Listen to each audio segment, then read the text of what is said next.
Hey guys, welcome to the Model Citizen Podcast. We're your hosts, Hunter and Michaela. We are so excited to have you here. All right, let's dive in.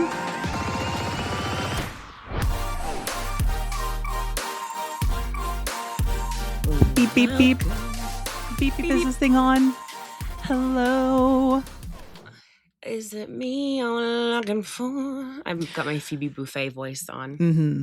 It's giving very sexy, very seductive.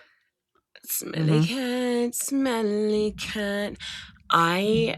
Guys, I would say 3 times a year I lose my voice. What is it? I don't know. I've never lost my voice before, so I don't know. And I've been to every season for me. concerts. Like I've screamed my literal lungs out before. It must be a thing because Ilka also lost her voice a couple weeks ago from just stress. And I was like, Yeah. It's so interesting. You must hold we already know, like all your stress is all held here. In my throat. Literally, Yeah. if I Your throat chakra. No, it's so crazy. And also, I always have in the back of my mind, because you know how you have like those like bots who will be like, hey, I'm so-and-so, and like your throat chakra is clogged or whatever. Right. Like, and you're like, I'm always like, is it? they simply might be onto something at this point. Yeah. But yeah, even like the slightest change of a season, Yeah. lose my voice. Yeah. And now Well, nothing is more annoying than being a parent and losing your voice. That's so true. Okay. That's so true. So that's that. So if I sound a little nasally and perhaps sexy, Seductive. that's why. Yeah. So it's That's giving. It's getting Bad. naked. Yeah. Well, thank you. I'll keep the energy and I'll keep the voice sharp over here on my end of things. How are you? How are you, sister? What's going on? What's the haps? What's the news? I'm good. You went to your 15th birthday of the week this weekend. That part. It's like, here's the thing. I was telling Michaela, also your full name. I was telling Michaela, Lauren, McGarty, that every weekend until June, we have at least one, if not two. One weekend we have 3 birthday parties. Now, the thing is this. It happens this way because if your kids are in a school year, then they were all born around the same, like not the same time, but like for the most part, they're all kind of born within, imagine I say 12 months of each other.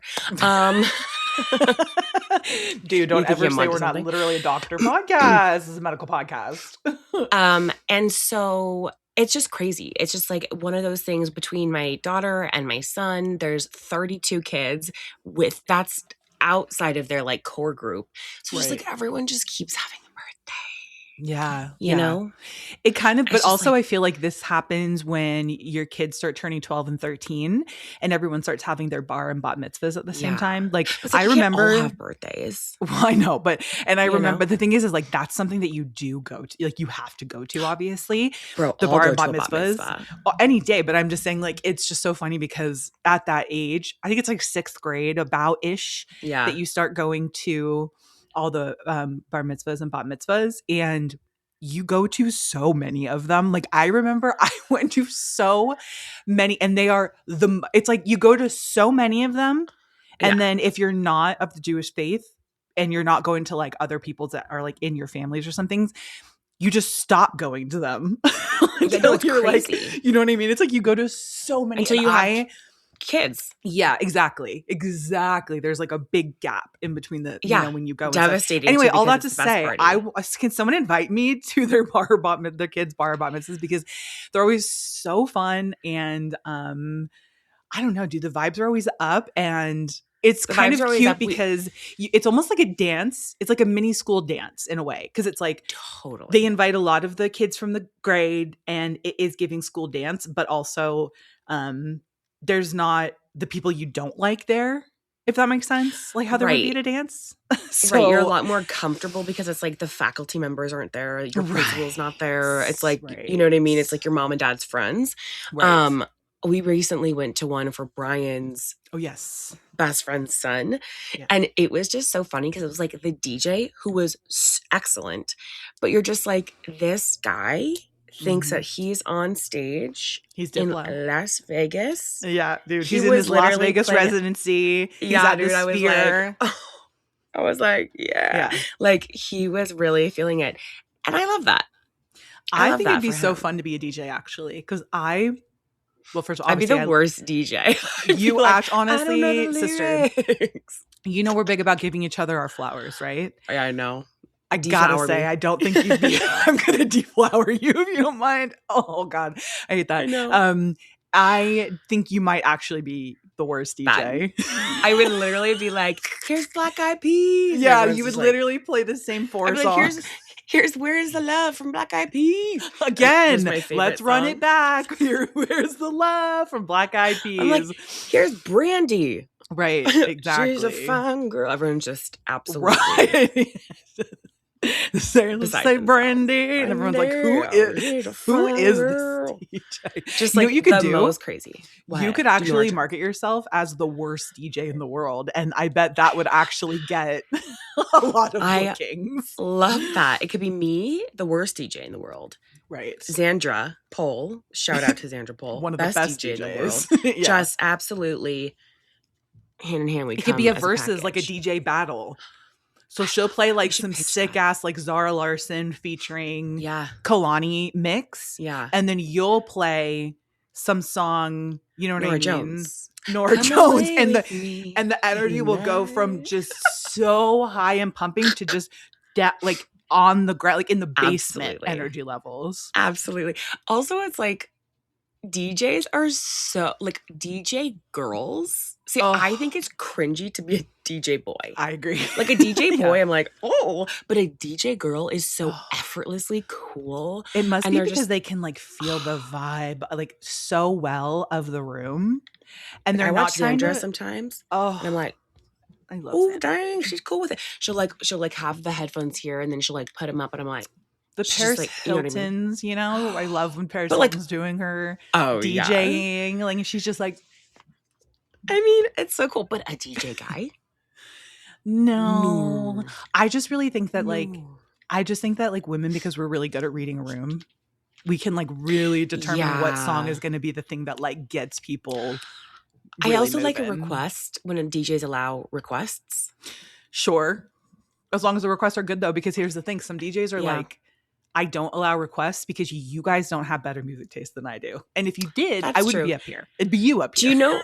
Do you remember, I was watching something the other day. You know how it's like you used to go up and you used to like try to get to the DJ stage and then yell at them and you're like, play Where's the Love, Black Eyed Peas. The only song I like. The only song Hunter knows. And they're like, and they can't hear you. Now I saw people are putting them on their phones and holding them up. They're like, play the DJs, and I'm like, that. Dude, but also it's so funny because apparently like now people just put whatever on there. Like they'll put like requests. They'll put like, hey DJ, what's up? They'll be like, here's my app, my Instagram, local news information. Like, you know, a tortoise got out here in Thousand Oaks. Like just local. Lost my tortoise on the way here. Small politics commentary. Yeah. Like it's no longer just about the requests anymore. Right. Also, I'd be so annoyed if I was a DJ and I saw someone in the audience my whole set, which has been like very carefully put together and orchestrated with the beats and the flow of it. And someone's out there in the audience and I see him with my little eyes and I'm looking and I'm like, does that say play Where's the Love? By Black Eyed Peas. I think it's one of the best songs of all time. Dude, that song gets me pumped. It has everything. It gets me both pumped. Where Is the Love and gets you pumped? Emotional. Yeah, because it's like people killing, people dying, and I'm just like, God, let's change the fucking world, man. I don't know if it gets me also pumped. Makes me sad. How does a song that makes you sad get you pumped? Is my question. Because I'm just like, let's go change the world. Right. You know what I'm saying? And yet we've done if anything, we've only regressed since that song came out. That's the culture. I know. Now we got worse. So you guys. DJ requests. God, what's your in for the week? Gosh, you guys, I gotta say, my in for this week, and this is going to come as no surprise if you follow me on Threads, but my in for the week is Project Hail Mary. Project Hail Mary. Because it's one of the best movies I've maybe ever seen. Really? And this isn't recency bias, because I do feel like I tend to do that sometimes with movies. I'm like, this movie is going to be my whole personality for the next like 2 or 3 weeks. This is like a different kind of level. The fact that it has, is it a what? A war movie? Nor. I'm going to give you the Ryan Gosling, pretty much. That's it. It's like basically him the entire movie, and that's it.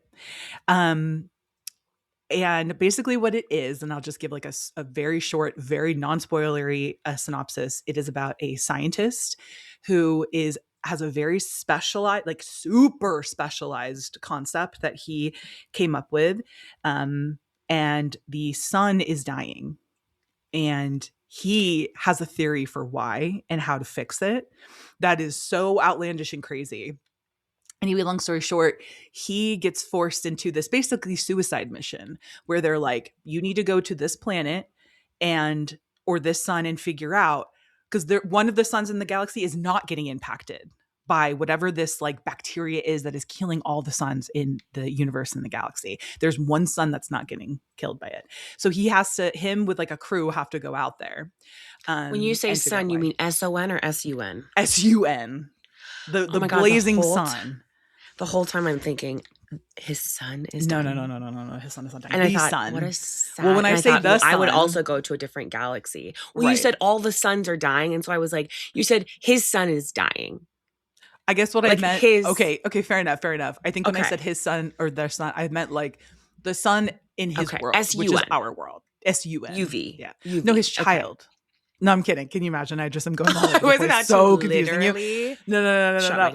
And it was such a unique, and we were laughing, brother. It's a comedy. We were no. Oh. Wow. Worst movie review. I wonder. Ever. I know, literally worst movie review. Like, hold on. His son's dying, and we were laughing our asses off. And I'm like, okay, so this is crazy, and like you're just not selling it the way that I think. I know. Hold on. Okay, wait. Science teacher Ryland Grace wakes up on a spaceship with no recollection of who he is or how he got there. As his memory slowly returns, he soon discovers he must solve the riddle behind a mysterious substance that's causing the sun to die out. As details of the mission unravel, he calls on his scientific training and sheer ingenuity, but he may not have to do it alone. Oh, that sounds hysterical. Oh, dude. Let me tell you something about Miss Ryan Gosling. She's always going to make something funny. Miss Ryan Diane Gosling. Let me tell you about her. Okay? Always going to make her funny. Yeah. One thing about Ryan Marie Chanel Gosling is he's going to bring it, and he's going to sock it to you. He will always sock it to you. I've not been like I'm not like pining for Ryan Gosling. He's not like my type. I've never like I get it, because like I'm like, oh, a man, he is like objectively good looking or whatever, but he's not my guy. Like I have so many friends who are like, Ryan Gosling's the hottest man in the world. His talent sets him makes him he's so hot. Good. And his talent is hotter than he is. His talent is hotter than he is. I mean, I'm not gonna lie. There's this one scene where he's wearing like a little like open kind of like one of those like knit like thick sweaters, you know, the guys will wear, and he has like his glasses on, his like teacher glasses, and he's got like messy hair, and I was like, we may be onto something. Okay, Ms. Gosling. Okay, Ms. Gosling. Okay, bringing teacher realness, bringing science teacher realness. Right, your kryptonite.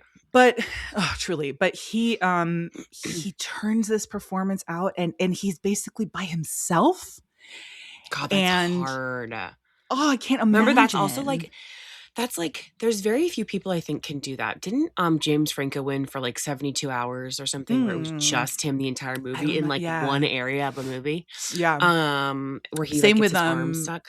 Tom Hanks in Castaway by himself. Like there's very, very few people who can do that, and it's like when they can, they're so captivating. He's one of those ones that, and we've talked about women who are always on screen that you can't look away. He's one of those ones that I think is so talented and just interesting to look at.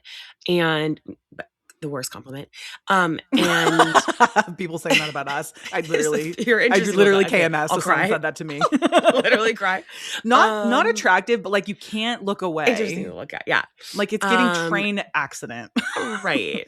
Sure. And so it's like there's very few people, but he's one of those where you're just like, every time he's on screen, it's like, I just want to watch what he does. It doesn't matter 100%. What he does. If he's in Barbie or if he's in this movie, I just want to watch him. Yeah. And it's like, I also cried, bawled my eyes out, bro. Cried like a baby. Wow. I love a movie like that. My ass off. It was beautifully done. Every single shot is like cinematic and beautiful. It's like kind of, yeah, absolutely. There's like nothing scary. It's not like scary. It's like, it's just a really beautiful, touching, cool. It's very sci-fi-y though, so that might be where you're kind of like a little bit because it's like, but I like a story and I like a touching story. It's so touching. Oh, if he's in space, then no. You're like, I will not be. No, you're not tricking me into following some astronaut in their bullshit. I like actually, and you're actually going to think I'm crazy, and it's Brian's favorite movie of all time. Is Interstellar. I know that. We watched this when we first started. Yeah. It's 5.5 hours too long, but it is for sure. Beautiful. So like I can do space. I'll do space. I think you would actually love it because it's even more engaging in like it's more fun. Imagine like a Interstellar if it was like way more fun and more colorful and not so fucking serious, like not taking itself. It was actually adapted from a book. So the book, I realized, has like 200,000 almost 5-star reviews on like Audible and stuff, which is not too, I think it's like 4.9 or whatever, but like to aggregate to a 4.9 out of that many reviews is nuts for a book, because there are people who have issues with, there's people who have issues with every book, you know what I mean? Yeah. You could ever imagine that could be considered perfect, but it was just so good. And so that's my end of the week. And if you haven't seen it, I highly recommend seeing it in theaters, you guys, if you're a theater goer, because it needs that level of screen. It's fine on a TV, but it's just one of those. It's like, but a theater. And I'm very big on like going to the theater for movies that should be seen in the theater, like a movie like this, like a Marvel movie. I'm not gonna go see,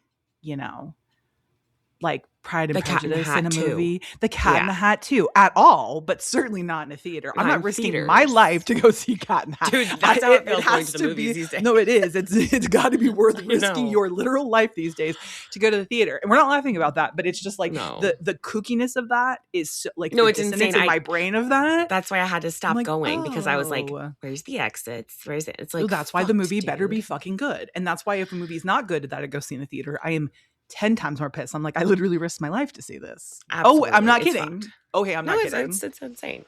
It's insane. So that's my in. Tell me about your in. Okay, my in is a lot less involved. Okay. Overalls, dude.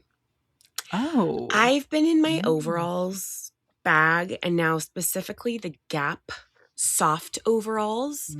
I have now 2 pairs, and I can't stop wearing them. Okay. Now, I like an overall because of this. So, do they give body yada yada? No, they're not giving body yada yada. But you know what they're giving? Function. Okay. Love. They're giving 1 pocket, 2 pocket, 3 pocket, 4. You want one more?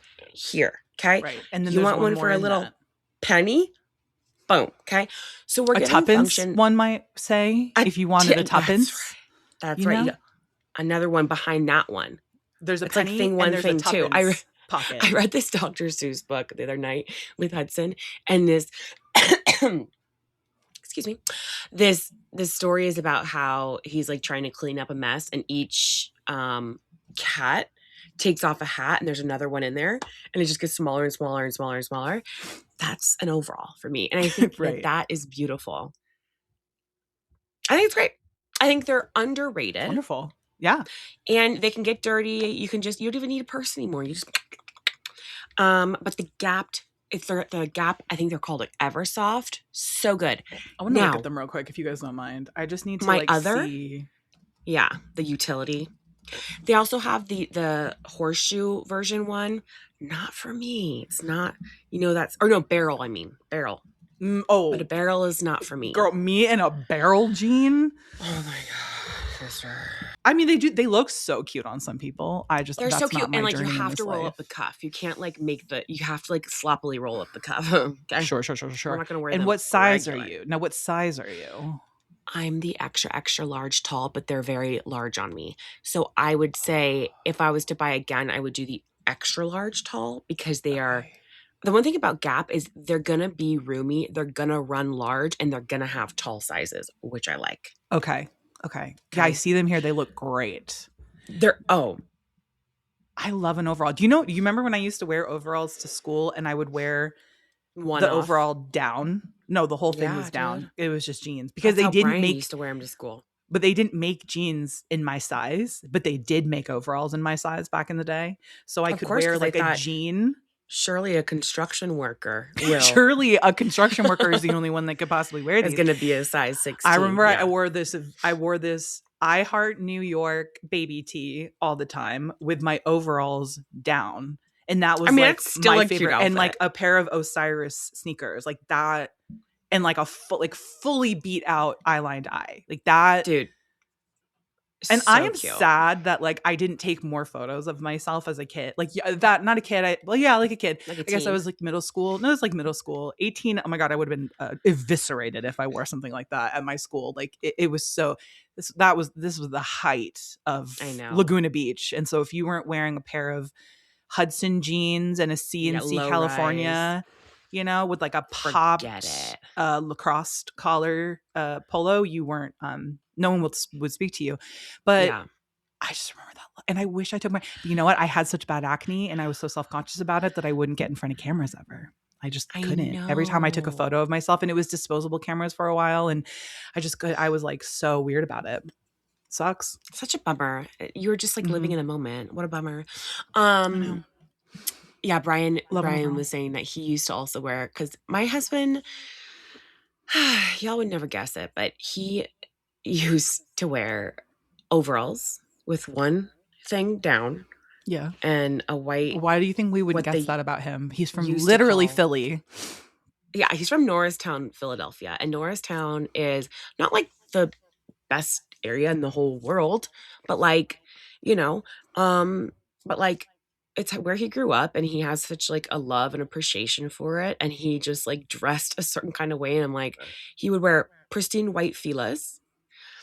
What they used to call a wife beater. What do they call them anymore? Which is a wife pleaser. A wife pleaser. Love that. Yeah. Horrible. Or just, I don't know, a tank top, a ribbed tank top. A tank top. God forbid it. Yeah. And then he would wear it with one thing down. And I'm just like, my little J. Crew husband, who was just like tailored from top down. I can't. Anyways, Ava also got matching ones. And you sent me a photo and I just couldn't. An overall. Oh yeah, I did send you the photo. A toddler in an overall is like to die for. It's a dynamite. Oh, that is so really quickly. Sweet, so cute. Yeah. I did. So, okay. My in is also this pair of leggings from Halara. Oh, yes. Size yes. Okay. So I saw this girl put them on TikTok, and they like lifted her freaking butt. She had like no butt before. She put them on and they lifted her butt. And I was like, no. Then I read the comments and everyone was like, oh my God, these are my favorite like leggings ever. And I was like, okay, I'm going to try these. And if they're good, I'm going to talk about them on the podcast. Guys, I put them to the test yesterday. They're like these leggings. I think they're called like the butt lifters or something. And it's not like a kind of legging where you're like, oh, these have like padding or anything like that. It's just the way that they're constructed. Sure. Most of the time, these butt lifting ones have like a whole ton of cinching on the butt. Like and you're like, oh God. Yeah. And you're like, okay, this girl's trying to make it look like, you know what I mean? Right. This is like very slight. But what it does have is this extra like support band underneath where your cheeks are that like slide underneath your cheeks as you pull them on. And because they're like more compression, it like pulls your little tuchus up. And I put it to the test yesterday. I didn't say anything to Brian, and I wore them out and about. And he was on me like white on rice. Now he always compliments me and always is complimenting my butt, always. But he was like, what leggings are these? What are these? As he's like, like he's starving. He's SpongeBob when he's in Sandy's enclosure. Yeah. Water. No, literally. What leggings are these? Right. He was like frothing at the mouth. He was like, what? He was like, your butt, like, it looks insane. And I was like, what do you mean? He was like, I've just like, I know you wear leggings, but are these new? Like, what's going on? Yeah. So shout out to those leggings. I told Michaela to get them. And I want to know if you are going to get them, and I need to know your thoughts. I'm going to get them because I don't want to gatekeep this. I think the girlies need to know. I think the girls need to know, but also like I told Hunter that I'm going to get them for the sheer fact that I need to prove to Hunter that it doesn't matter how good a construction of a legging is if you don't have a butt. Like because you're like, oh, the underneath, what if there's nothing there to lift up? And what if it goes over? Do you know what I mean? What if the part that's supposed to line is going to be halfway between my back and the back of my knees? Well, then listen, you need. It's going to cut my whatever I have in half, and it's going to look like I have two little small butts on top of each other because there's nothing there. I need you to do this as a podcast, like. We need to put you to the test. Like, I'm sorry. I know. Have to do this for the people. Yeah. I mean, sure. I will happily listen. I've embarrassed myself to the ends. I think you're going to be pleasantly surprised. And I'm happy to do it once more to prove to Hunter that she is stacked in the back. And I'm really not. What we're not going to do. Okay. Pull up the Sports Illustrated photos. Anybody. It's not like I don't have actual one Nicki proof. Minaj photo. I do love that photo. That I'll never hope post, one day that you post. I hope one day I'll never, dude. I can't. Come on. You need to do it for the girls. Dude. Give it to me and I'll post it. That is like the kind of photo that like my son one day will be like horrified. Take that down. Yeah. Horrified. That's true. But also it's like, is it the pose that you feel like is Nicki Minaj in the sense of like the Michaela. cover of like a CD? Is it the pose? Okay. Because if it was like a straight size girl, do you feel like you'd feel? I think it's just the fact that there's like the Alps behind me and I've got a fur hat on and I'm posing with like my whole ass out and like a thong. Like it's giving like it's a baddie pose is what it is. And I am not you know what it is? It would feel like I was cosplaying by posting that. Sure. Because I am not a baddie. Like you are. Okay, I am like out in the There's different kinds of baddies though. There's different. Yeah, you're really a baddie out in public. A real freak in the streets, dude. No, I get it. I do get it. Yeah. Especially when you have like, kids, I feel like you gotta kind of walk that. Yeah. Also, it's like what I'm gonna post that and then show up at school drop off the next day, please. You know, I already have it. Like already, it's like a little fishy when I post some things. I'm like, hey, you know. So I always think about that whenever I post anything that's revealing. I think about the poor girls that I was their manager. Oh yeah, they're like back in the day. They're probably just like, yeah. They're always like, pussy. you better work, but also it's just like, you know, we did work together. Right, you better work. We worked together. You know, right. You're like, you better work. Bad work ethic. I was talking to Michaela that I think my neighbors are probably thinking I'm having a psychotic break because the way that I'm outside talking to my flowers daily with my kids, and I will pour warm water in my bird bath. Guys, when I say warm, don't come for me. It's very like lightly lukewarm water. I'm not burning the birds. Mm-hmm. I will talk to the water. Like my neighbors must be looking at me saying things to my flower bed and think that poor girl has she really had a great, you know, run. Trajectory.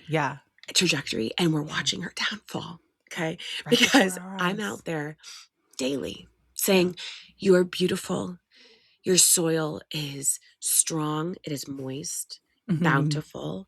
I'll speak to the water that you are going to bathe my birds. You're going to make it a place of peace and comfort for them. They're going to always find a home here. May every animal that walks past you find blessings in their life. I mean, literally. And I'm telling my kids to do the same thing. And so now Ava's outside talking to the flowers. And it's just like, I cannot imagine. Because if I saw someone doing that, I'd be like, they're on like benzos. Right. I feel like it would be here's the thing. You're out there talking to the birds in the water and the trees and the grass. Your neighbors are looking at you. Imagine they're sitting there talking, God, just like really getting weird over there, right? They turn around. I'm standing next to them with a hot cup of coffee going, right? This is fucking nuts. Isn't she crazy? Like, I need you to know that that's what's happening. I'm talking to the wall. What you guys don't understand is I'm talking to the crows and the trees. So like you're talking to the inside of the house. I'm talking to the inside of the house. Hunter's doing outside work. Like we are moving particles around with our voices. That's right. But dude, can I tell you something? But I've already told you that you have a blood. And I know you don't like when I say this. You have witchy blood. We have it in us. Yeah. But here's the thing. Witches back in the day, they were called witches because they used plants for medicine. Like that's what they were. Because they didn't use only prayer, basically. Right. They used any other thing. That's what made them witches. All I'm gonna say is this. Some may call me a witch. Some may call me a prophet. I don't know. But they can never call you a Republican. Hey, that's where I'm running from. 2028. No, they may call you a witch. They may call you a prophet. They may call you forgive me one of the smartest people. Blasphemy. But let me tell you something. Why can't you be a prophet? There's so many prophets. Why couldn't it be you? There's so many. We have a false prophet right now running in office. There's something to talking to your I just imagine some person running in an office. And that's who you're talking about. Some false prophet running. There's someone literally, it's someone on their walking pad listening to the podcast and they're like, they clocked me. How did they know? There's eyes everywhere. All I'm saying is that there's never been more birds and my garden has never looked so damn lush. It's damn life. Okay. Yeah. Yeah. So there's something to it. There's definitely something to it. I start really talking do. To your plants. I really think there's something to it. There's something to it. So too. I really, like I said, I'm having a real heart for the birds that people usually sort of get annoyed by, don't love as much, aren't as beautiful, like the crows, like pigeons. Bro, we sound so crazy. I know we sound fucking crazy, and that's fine. This is okay, here's the thing. This podcast episode to crow pigeon lady pipeline is it's just like we're watching it unfold. Like you guys are watching it unfold. You're watching this unravel. And here's the thing also, if you have we talked about this, if you have experienced profound grief in your life, then we're all talking to the crows, bro. Like we're all saying, like you said, everyone's lining up to talk to the tree. Everyone's lining up to talk to the poinsettias. Like we're all talking to you're in the club. shrubs. I'm outside talking in tongues to I never see you never see me at the club. I never see you speaking in tongues to the oak tree. Please. Okay. Yeah. Like no. Okay, so you're in your like crow pigeon era. Like I don't. Here's the thing that people need to understand. First of all, we domesticated pigeons, right? Because they were carriers. And then we said, hey, we're going to take care of you for years, decades, hundreds of years. We used pigeons to and then we were like, you know what, sorry, we invented Morse code, we started doing the post office and the internet, we don't need you guys anymore. And they were just like, poor pigeons, but guys, like we rely on you, like we've relied on you now for thousands of years and for generations, so like thanks for leaving us fault pigeons. I don't think that pigeons is an insane conversation. No, this is crazy. They do this. We've lost everybody who was tuned in. We've lost all sense of reality. And that's fine. Reality. You guys are here with us though. We've taken you on an astral projection, and you guys are in the back. You guys get to watch this train wreck or listen to it. So it's the thing is, like, I like a pigeon because it's like they're a sister cousin to like the dove, the mourning dove. I have two mourning doves, which is my brother and my grandmother, which is psychotic. And when I tell you this, I say hello to them like they're literally, bro. The other day they were sitting on, and they come all the time, and I found out that mourning doves, they come back to the same space to roost. It's like a place that they feel safe, they feel comfortable, they know they're not going to get harmed there, whatever. And so we were driving up our driveway, and they were sitting there. They don't fly away ever. We'll walk around. Well, they're fine. I can get very close to them. And I'll be like, hi, Bubba. And I just looked at Brian and I was like, our children are probably like, Mom is having a psychotic break. Because I think that it's my brother and my grandmother. But then Brian pointed out that they were like beaking. Like they have like this thing where they like mate and they like beak or whatever. And it looks like they're like making out basically. And he was like, your brother and your grandmother, you're a mute. Sorry, everyone. I'm And just he was so like, enamored by your brother and your grandma are making out. Are beaking. Yeah. Grandma, beaking. Brother and grandma are currently beaking. Yeah. Okay, yeah. But you know what? Here's the thing. And listen, you know what? We're just losing our marbles. And here's the thing. No, we're losing our marbles. What people don't also, when it comes to the crow situation, they are highly intelligent. Highly intelligent. Yeah. Like they literally are. They recognize human faces. They recognize human voices. If you give them something, like if you leave something out for them, they will bring you something back. You know what I mean? Like they're very much, they're down with the people. They're down with the humans. And we have because anything, the black cats, the crows, like the black goats, all of that. And listen, this can go so deep. Okay, we can talk about the structures of racism that have created every black animal to somehow be this this harbinger of evil. Like, come on, hello, is that ringing in anyone's mind as a fucking warning? Rebuke that narrative. Rebuke that narrative. And that's why so many like black dogs and black cats are always in foster, and you know, because people are like, no, it's bad luck, and it's like, what the fuck? What? Dude, I told you about the black cat that lives what in the door. Quaker Protestant fucking burning witches of the stake. I'm not about that. No, I'm not about Y'all that. Y'all are all welcome to my backyard. The black crows, everyone, the black cats. I have a black cat that saunters around and like lives under our like back porch area sometimes, and I love him because he keeps the little mice and critters away. So I'm like, love a cat because of that. Let me tell you. So I literally will. They're always like, you know, don't like feed feral cats, blah blah blah. And I'm like, no, I want him to keep coming back. You're cooking him up a lobster thermidor to have outside. I will always leave something out for him. Right. Leave something out for your cat. Yeah, my little black cat. Well, so sister, can I leave you with a couple of interesting facts here that Brian and I found out the other day? Yeah, I love a fact. I'm going to give you 5 interesting facts here. Okay. Do you know that you're taller in the morning? You can be up to 1 inch taller when you wake up because gravity compresses your spine throughout the day. I only know this because... Oh, you're going to know all of them, aren't you? No, wait. But here's the thing. I'm going to tell you why I know this. Because of my spinal issue, because of my back surgery of it all, I learned why at nighttime and at the end of the day, my pain was worse. And it was because things were much more compressed. Because I would wake up in the morning and feel like, okay. And then at nighttime, I was in searing pain. And it's because everything had been compressed a little bit more. So that's the only reason why I know that fact. Also, that ties into the thing I sent you about how baseball is now measuring officially all of the baseball players. And they're measuring them all, I think. I don't know if it's when they wake up or at nighttime, but they're really, I think it's at night before they go to bed so that they have the most accurate of like what a player's height is going to be. It went from literally everyone is 6'3" to now everyone's 5'9" in baseball. Yeah, I just find that so funny. And I wish all sports teams would do this.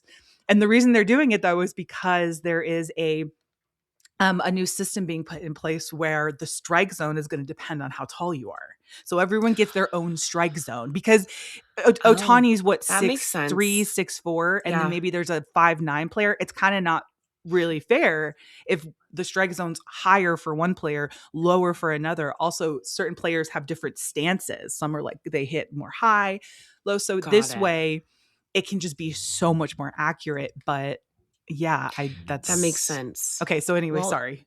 Second fact number 2. Okay, your brain runs on about 20 watts. So that's roughly enough power to light a dim bulb. And when I say this, I'm talking about your brain. Right, my dim bulb. Light brain. Right.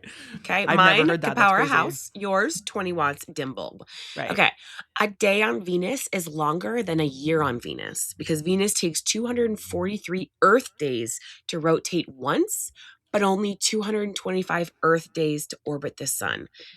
That hurts my brain. That's interesting, but that kind of makes sense, right? Because especially if we're applying the same logic for year, like how we determine years and stuff here. But that's really interesting. Yeah. Wow. Okay, my last one. Space. Okay, there are more stars than grains of sand on Earth. Scientists estimate 100 to 400 billion stars in our galaxy alone, which is highly likely more than all the sand on Earth's beaches. Wow. That's crazy. That was only 4 facts. You said 5. Oh. I have a whole list of them. All right, hit me with like a few more before we go. I want to know a couple more. This one blew my mind. Okay. Your stomach gets a new lining every 3 to 4 days. Otherwise, it would literally digest itself. Wow. Okay, wow. That's interesting. I never knew. I didn't know that makes sense either. though, because there's so much acid in there, you know, mine especially, lots of acid in there. That's sort of just eating away and causing me immense pain. That makes sense though. Crazy, right? Okay. A cloud can weigh over 1 million pounds. With the water in it? Yeah, or just the cloud itself by itself? I don't know, sister. Don't ask me questions. Okay, sorry. No follow-up questions. Got it. Okay. No follow-up questions, dude. We need Neil deGrasse Tyson on this pod. Stats. Oh my God, I wish, dude. Okay, now last, I'm going to give you two pop culture ones. Okay? Love. The budget for Titanic was more than the actual ship. So the movie cost $200 million, but building the real Titanic in 1912 was not that. It was not that. Got it. All right. This is the hard-hitting journalism. Mm-hmm. Okay. That's crazy though. Okay. And last but not least, whoa, I didn't know this. Avatar is one of the highest grossing films. It's made over $2.9 billion. I did know that. I did know that. Yeah. Because he has, I think, all of like the top 3 or something highest grossing films, because before that it was Titanic, I believe, for a long time. That's crazy. Okay, so the RMS Titanic costed approximately $7.5 million to build in 1912, which is equivalent to roughly $166 million. Wow, today. And Titanic was $200 million to make. That's so crazy. That's crazy. Wow. Well, guys, we talked about everything. Films. Hold on. I need to see what the top grossing films are real quick. Sorry. See, this is what happens. This is what you do. Is Avatar this is a spiral. 1? Yes. I know. Avatar, Avengers, Endgame, Avatar, The Way of Water, and Titanic. Those are the top 4. God. Isn't it James Caan or Cameron? James Cameron. James Cameron. Yeah, he has Avatar, The Way of Water, and Titanic.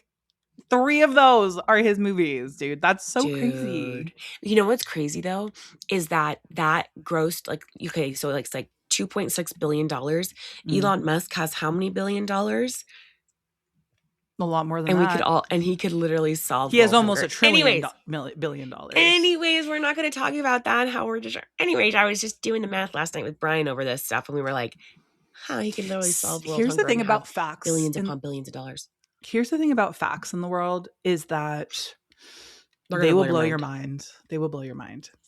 And if you actually think about the wealth, by the way, of $1 trillion, I think it's something like it would take you 3,000 years to make $1 billion. I'm not talking trillion. It would take you 1,000 years, I think, if not more. Years I think more to make $1 billion. Yeah, like this is what $1 million is. This is $1 billion. And he has multiple of that. And he has almost trillion of that. Where's Do you know what I mean? Charity? So where's the charity? Where is the charity? No one should be a billionaire. Thank you. That is certainly nobody should be a trillionaire. And we'll leave you guys on that. Yes, we love you guys. Thank you for another great week of the Model Citizen podcast, and we will talk to y'all next week. Bye. Bye. Thank you guys so much for listening. You can catch a new episode of Model Citizen every Thursday. And please don't forget to follow the podcast so you don't miss any of the action. We want to hear from you. So please leave a rating and review and follow us on socials for all the behind the scenes action at Hunter McGrady and Michaela McGrady. And don't forget, you are worthy, you are loved, and you are capable of doing all wonderful things. Bye, guys.